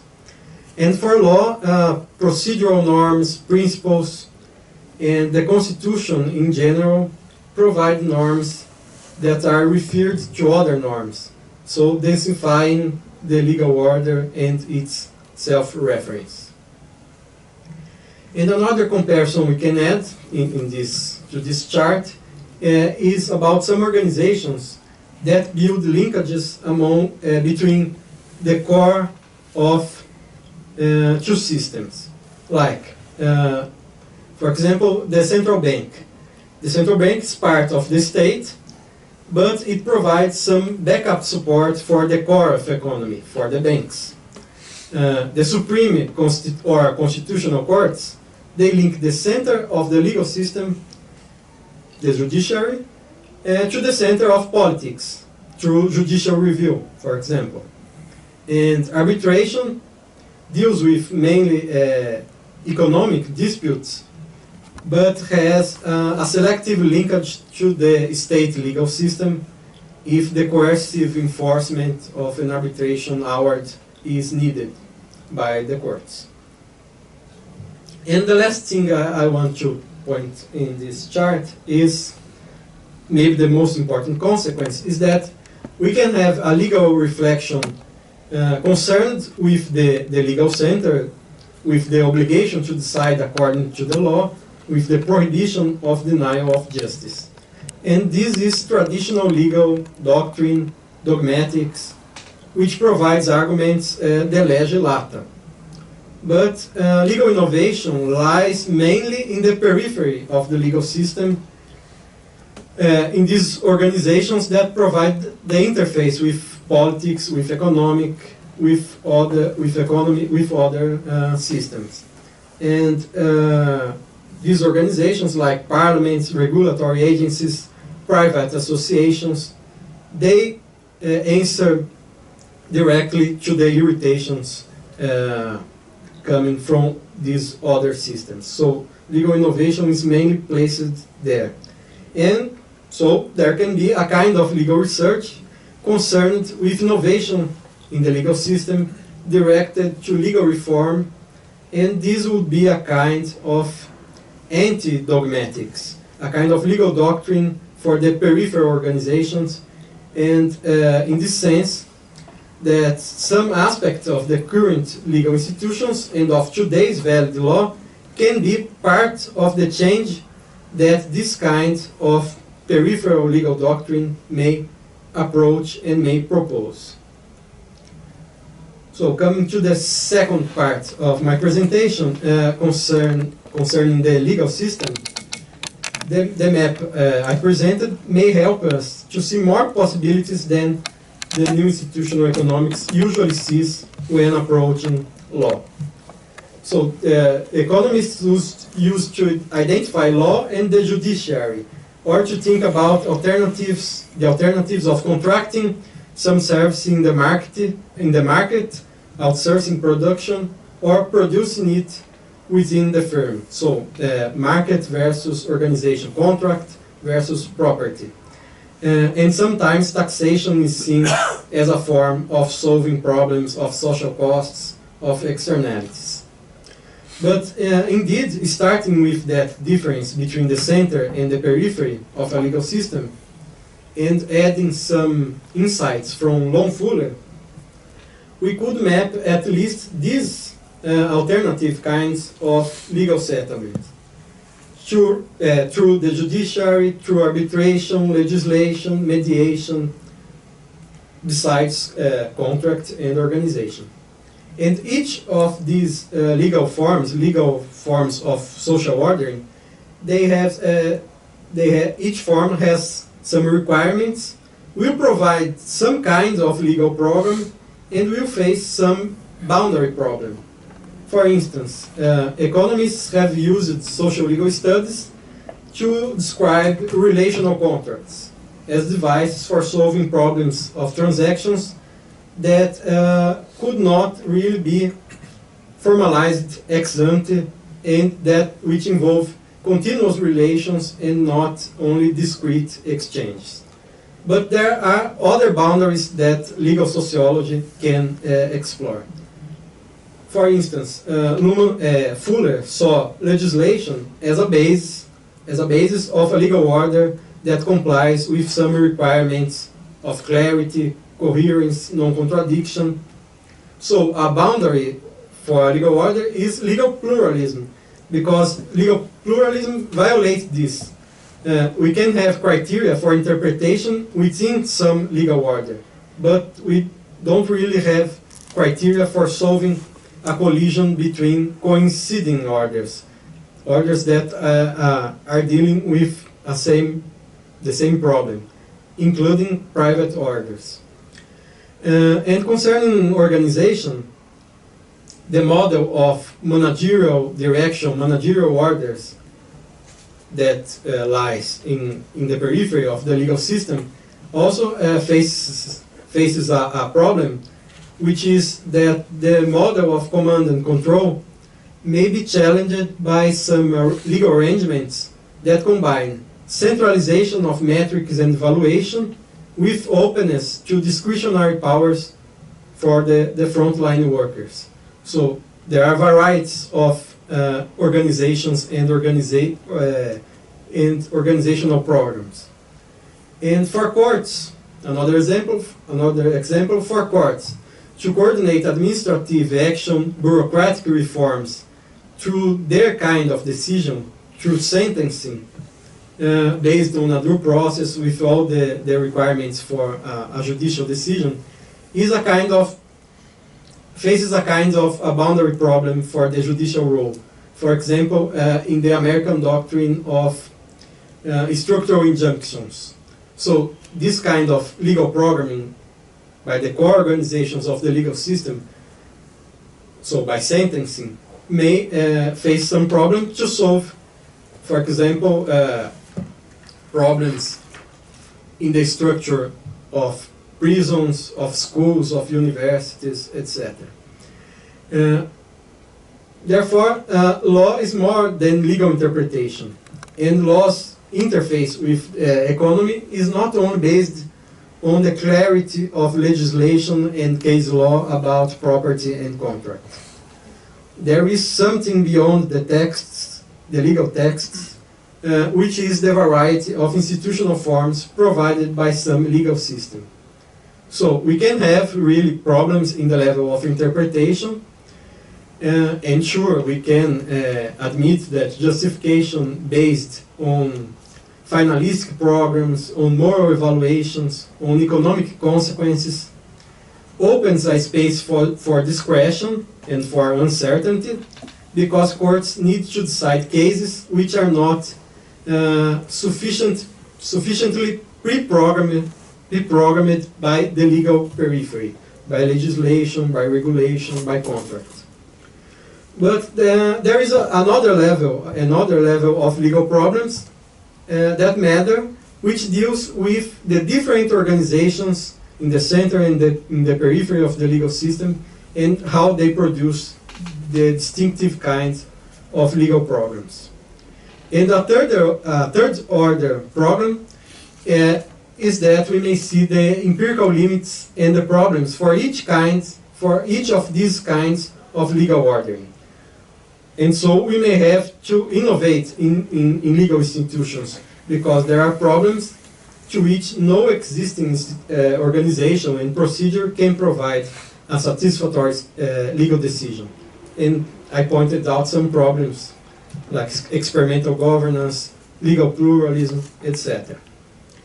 And coming to the last and third part of my presentation, I want briefly to present to observe the economic system and the legal setup of the institutions that structure communication in economy.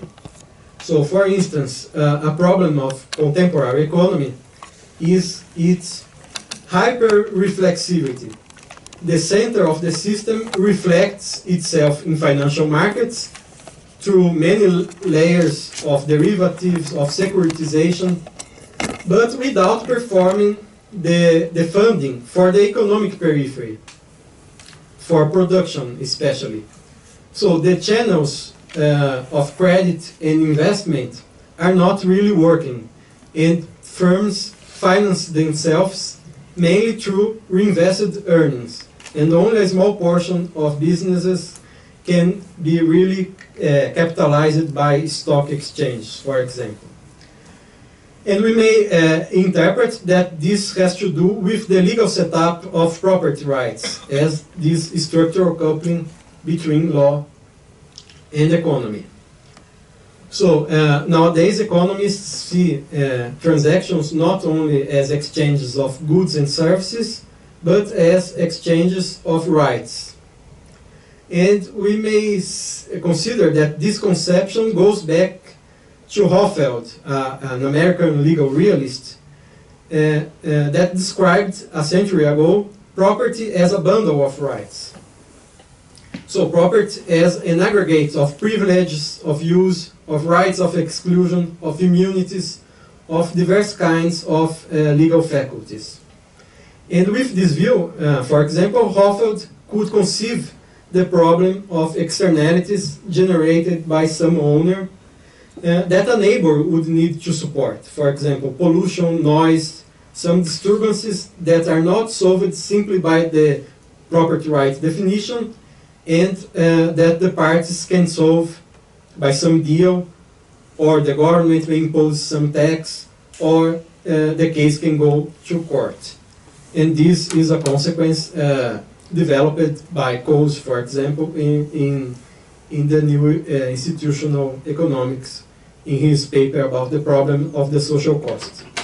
But another consequence of this view of property as a bundle of rights is that each of these rights can be disentangled and attributed to different owners. So if financial markets don't provide funding, for example, for startup companies, because the risks and the transaction costs involved in this investment are too high, these companies may have a series of public and private investors through bonds, through shareholding. Each of these investors will have a portion of what we consider the consolidated, the unified property right, and we can have so different investors performing relational governance and monitoring these startup businesses until its maturation. Or we can think about alternative channels for linking finance to production and preventing this hyper-reflexivity of financial economy disentangled from real economy. A kind of solution would be public funds investing in many private funds of venture capital, and these competitive private funds would be investing in promising enterprises. The example here deals with each fund or each of these investors or entrepreneurs would have some part of the faculties we usually associate with the property right. So we can see the interface between law and economy not simply as property, but we can devise various kinds of property and of corporate ownership in my example. So there is a variable legal setup of this institutional interface between law and economy. With this example, I come to the end of my presentation. The idea was to explore what is inside each functional system and to compare their institutions. And my thesis is that this kind of exercise can bring some hypotheses and some concepts to help empirical research in law and economy, in the relation between law and politics. And this kind of exercise can help us to map some problems and some institutional solutions that may be legally designed. So the legal system regulates its own institutions, and in this sense we have seen the variety of sites and of forms of legal decision making in the center and the periphery. But the law also frames some interface institutions in connection, for example, to the economic system as the institutions of property and contract. So the legal setup of economy may also provide answers for economic problems like the one I just mentioned, the hyperreflexivity, the disconnection between the economic financial center and the productive periphery of the economic system. So if social systems theory help us to map this kind of problems and of alternative solutions, it may improve our incitement to continue to do legal research. So thanks for your attention. Thank you so much, Lucas. So we will open out for a debate, a dialogue. So if anyone has a question, please.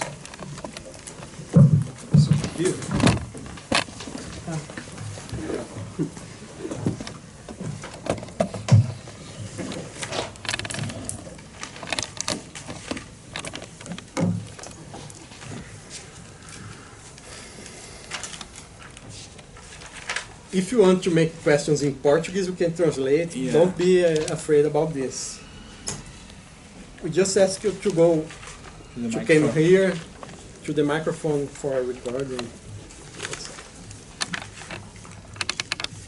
Anyone? Okay, so I have some comments. So first of all, Antonio, as a possible suggestion for your idea about Cielo and also CAP's examination of the thesis and research, something that I always think about is how social system theory was absorbed in Brazil through the study of law, and how this could be correlated with the absence usually noted in legal research in Brazil, without, let's say, a questioning of how methodological concerns should legal research should address. So maybe this would be an interesting perspective to understand a possible weak debate towards how empirical research via social system theory could be conducted.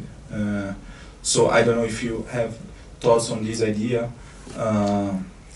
because maybe if we compare the production in Brazil and Germany, this could be something very striking, since in Germany students from other fields are usually applying social system theories, and it's difficult to find here in Brazil this perspective.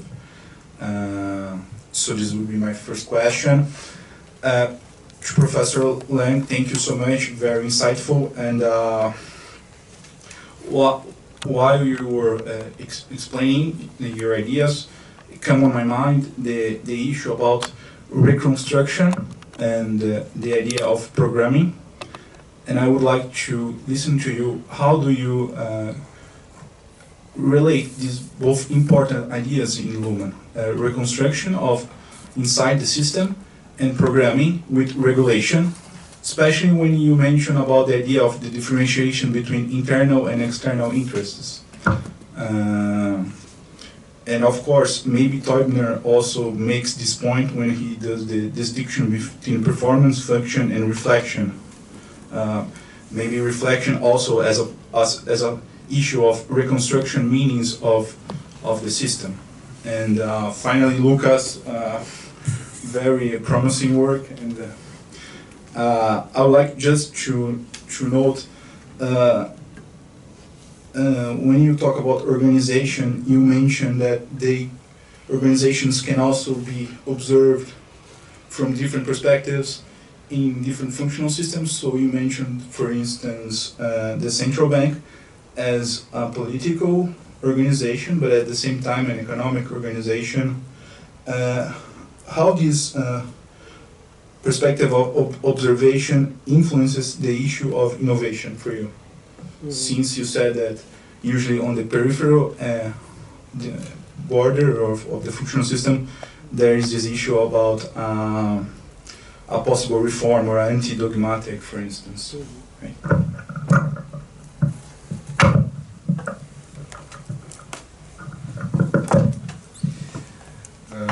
Yes, I think that there is a big difference between the research in Germany and here, mainly by Cielo.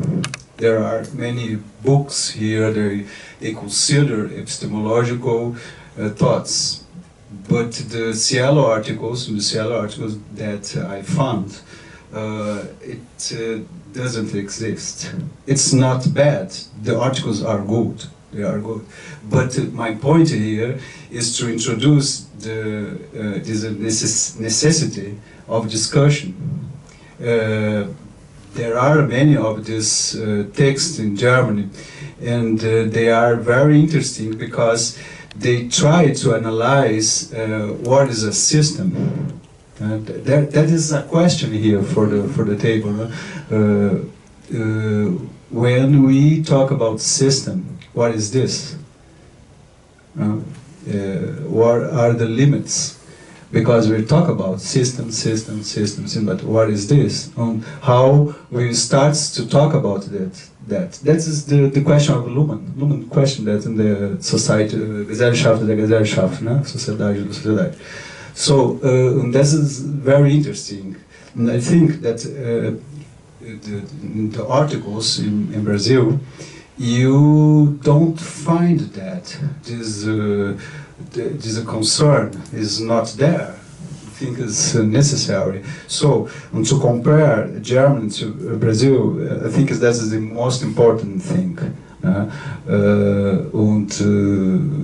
So events like this are very important to do to this here, to introduce this approach or this necessity here. And and that is my question also. What is the question to this approach here? What is system? Because there is a thing that's very important. When we talk about system, this can be a kind of action. In Luhmann, there is no action like the social science usually think. Action is attribution. When you attribute something to a system and not to an environment, this is action, and not the action in itself. So such things, they are very important to this point, to think about possibility, to analyze empirical data with system theory from Luhmann. This is very important, and so we must first to organize this, I would say, and so we can compare something, but we don't have that here. So that is my question also. What is system, and how we start to talk about system? We start about our research with system, but how we start? Even because of this, I try here to understand the thing about meaning dimension. This is the answer from Luhmann. He talked about that the researcher must explain how he or she start her or his research. What point of view is, if you say there is a system, this is a factor dimension. So you must explain that. I start from this point of view. If you try to see how a system, okay, you say already system, this is a point, this is a part of your research, and so how can this system maintain its autopoiesis? With this bifurcation. This bifurcation is communication. This is another step.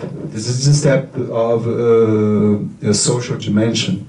And so there are points, in my point of view, they are very important because the points are the points that I found in the Luhmann's books. He talked a lot about such things, the social system and the Gesellschaft, der Gesellschaft. So.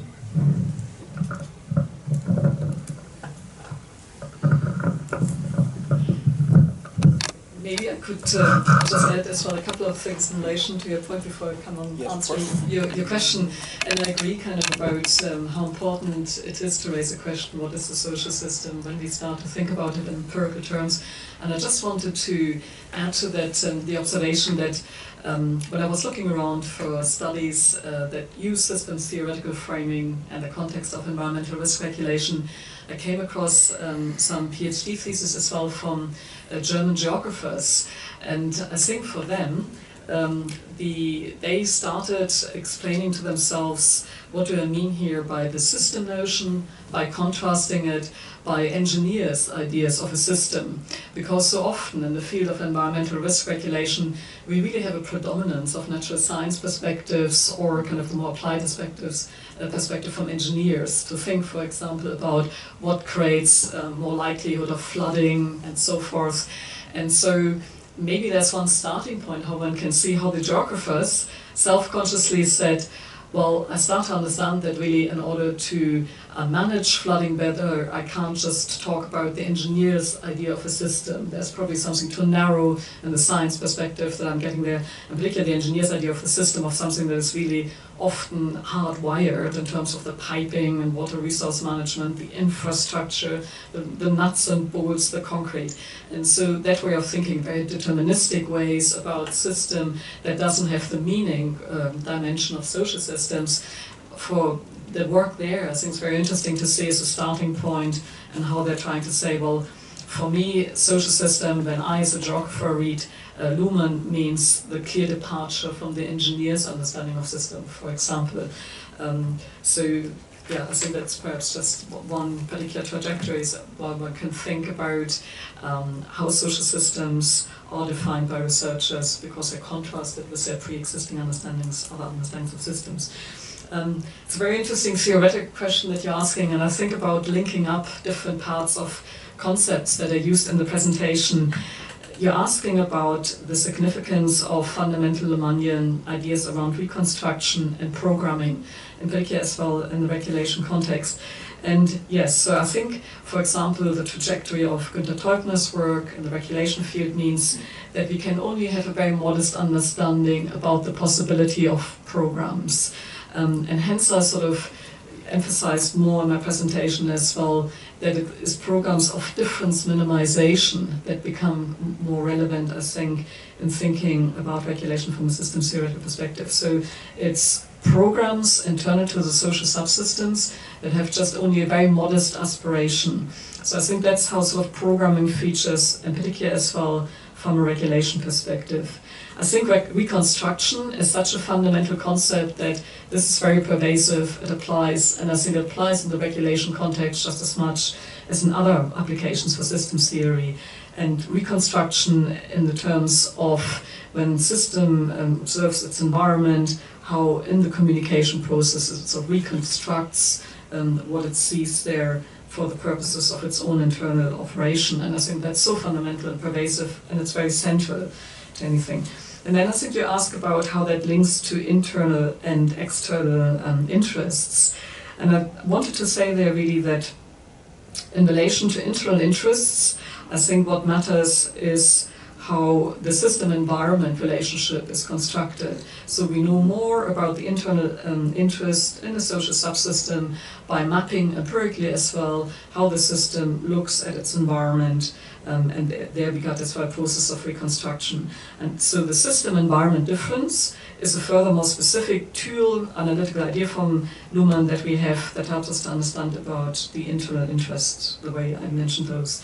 And I think structural coupling is the key concept we have from Luhmann in order to understand about external interests.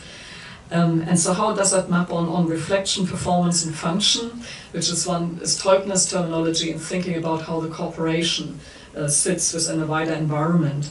And so I think reconstruction becomes very important to understand process of reflection, the way he talks about it, and it becomes very important for performance. Because performance is the idea that a particular organization, such as a corporation, provides a service, like the corporation, for example, paying taxes that help for the wider economic system, help for that to work and to stabilize itself. So I think in performance, as a way of thinking about relationships between organization and so the wider economic subsystem, again has processes of reconstruction happening. Reflection as well, kind of as part of the self-observation of the organization. Organization observes itself as a unity. Again, I think that has processes of reconstruction in it. But I think reconstruction matters less for function. That's just presumed as the function of the corporation, for example, to maintain its existence, to stabilize itself enough to have some degree of sort of permanence, continued existence. So I think there's a difference in how relevant reconstruction is for reflection and performance and for function.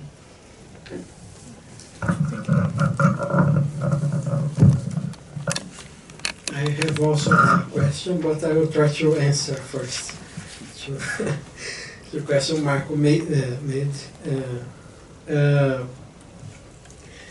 For some kinds of organization, we can think it's easier. For instance, the legislative, the parliament, is in legal periphery, so it's free of the duty to decide every case that is under its jurisdiction, let's say. But the parliament is in the core of the political system, so it needs to answer to that pressures to take collective binding decisions.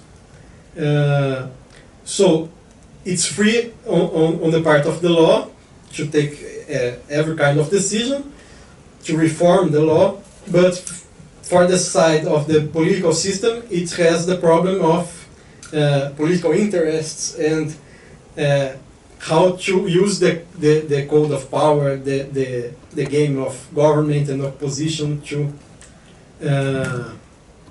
produce that decision that will be read as law by the legal system. But if we think about that organizations that I compared, like the central bank and the constitutional courts, they are more problematic because they seem to be in the core of both systems. So our constitutional court takes decisions that are collective binding decisions as the decisions taken by the parliament or by the executive. And at the same time, they are pressured by the law to decide the cases that are submitted in a due process of law, etc. So this is the site where they need to incorporate some political characteristics like agenda, like the president of the Supreme Court. He decides what to judge, the order of the judgments, and this is a kind of legislative manipulation of questions, because the parliament, the legislators are not forced to decide every question. So we have a kind of relief of the judicial normal operation through some kind of politicization, for instance, in agenda manipulation. And for the central bank, this is more clear because of the debates about the independence of the central bank. It needs to answer only for the consistency, for the expectations of economic agencies, or it needs to answer to some policy about full employment and everything. So it also takes collectively binding decisions, many times bypassing legislation, but at the same time it needs to answer to this central problem of liquidity, of printing more money, or controlling inflation or deflation. So I think that these organizations like the central bank and the constitutional courts or the Supreme Courts, they really mix all the logics and the criteria from both systems, because they are under both paradoxes. They are in the core of both systems. So I think that it would be a very interesting perspective to show how they bypass the normal operations of both systems, of economy and law, or of politics and law, and put some legal, some political ways of communicating into law. This is very interesting. But the question I would like to answer for Professor Antônio and for comments of Professor Bettina is that in your paper for the seminar you mentioned some work that is applying ethnography, anthropological techniques of observation to using systems theory. And so you comment that anthropologists, they say that they have to be naked of all their interests, prejudice, and concepts to be in that community and to internalize that local knowledge without preconceptions. But this is not possible. But this is not possible because if you are Marxist, you see that as a problem of capitalism. If you are working with social systems theory, you need to be inside this theory to apply this. You will not discover a systemic concept if you are not if you have not this intention to use systems theory. And this reminds me of a difference Luhmann tells us that he has in relation to structuralism. Like Lévi-Strauss said that their categories are in the mind of the observer. But Luhmann says that autopoiesis and functional differentiation exists in the world. They are not simply a construction of the theory.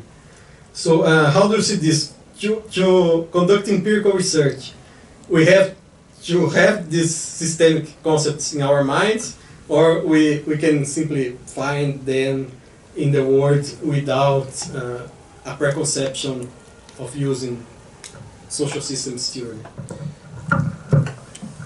Yeah, thank you for the question. No, in the paper and here, I tried to explain that the position of the system theory and from this researcher that use they are anthropological is that it's not possible.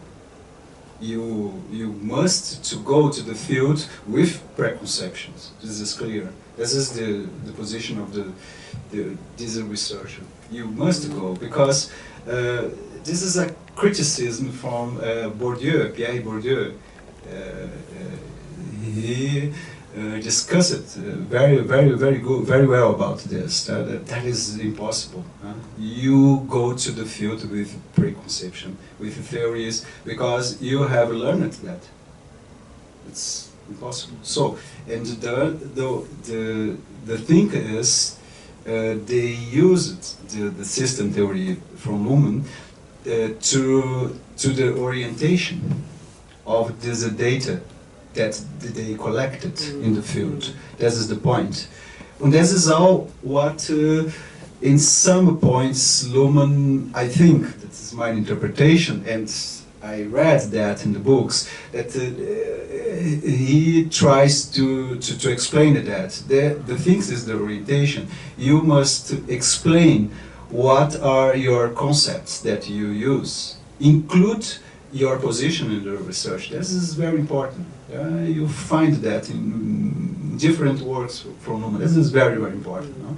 So, and these ethnographers, they use that. No? They go to the field with some concept, mainly observation, autopoiesis, communication, re-entry, system and environment, differentiations, of course.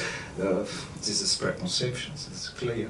But the point is, how do you use these concepts?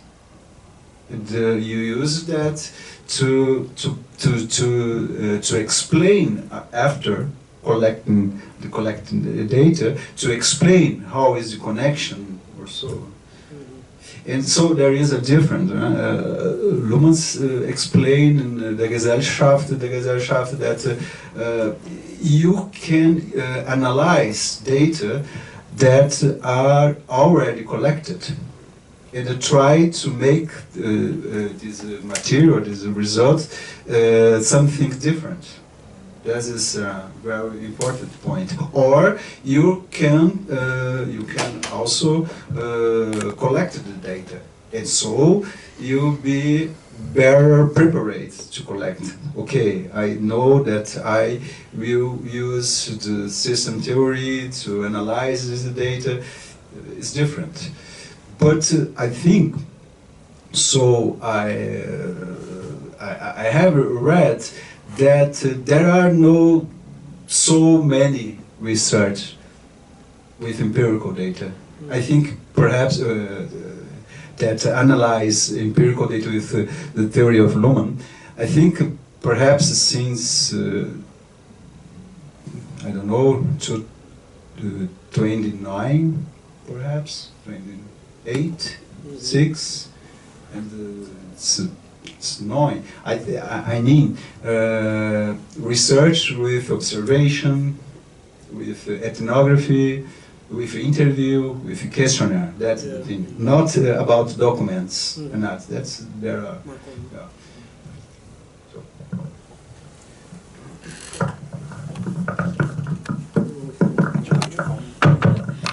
I think it's a really interesting question. I think it's very fundamental. If one wants to go out there and do empirical research, it's a core question to ask. And I agree as well kind of with the answer that, of course, any time we do empirical research, I think even as well quantitative particular, but this qualitative empirical research, we will have particular preconceptions. And my answer to the conundrum, I think, that you posed, I'm going to use a bit of British pragmatism, I think, in the sense that I think it's a matter of degrees. So I agree as well with the position to say, as Luhmann said, that processes of communication, they're out there as real and they're empirical facts, so to speak. And so this is something I think we should take, for example, from the Luhmannian theory as a steer right from the beginning, as a particular conceptual lens that we have, and for example to say that the process of communication is going to be my key unit of analysis also.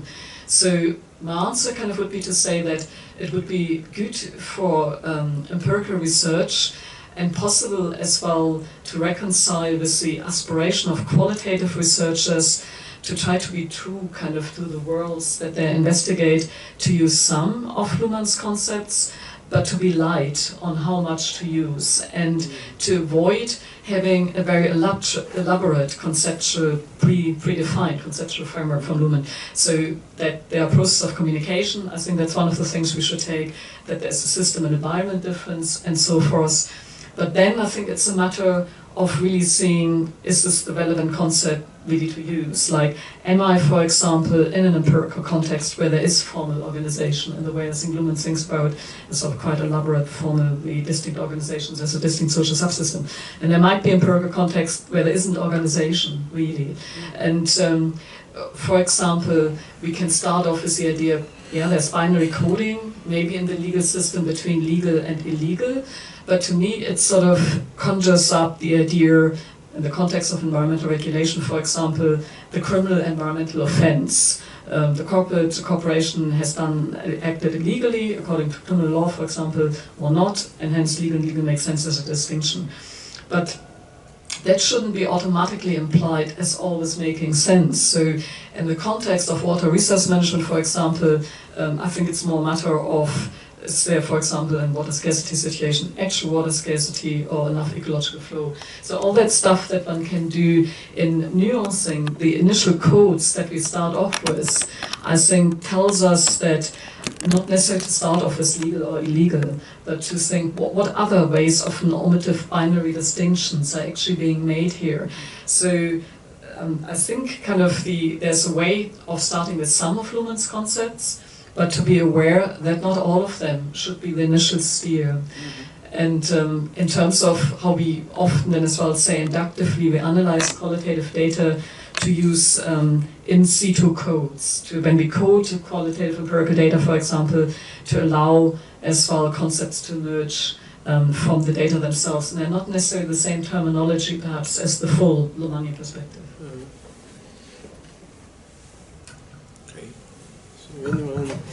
Does anyone have any other question? Okay, so I think we are on time to finish now. Thank you so much again, Professor Bettina Lange, Professor Antônio Costa, and Fucci Amato. So see you everyone next week on Thursday, right? Thursday and Friday. Thank you.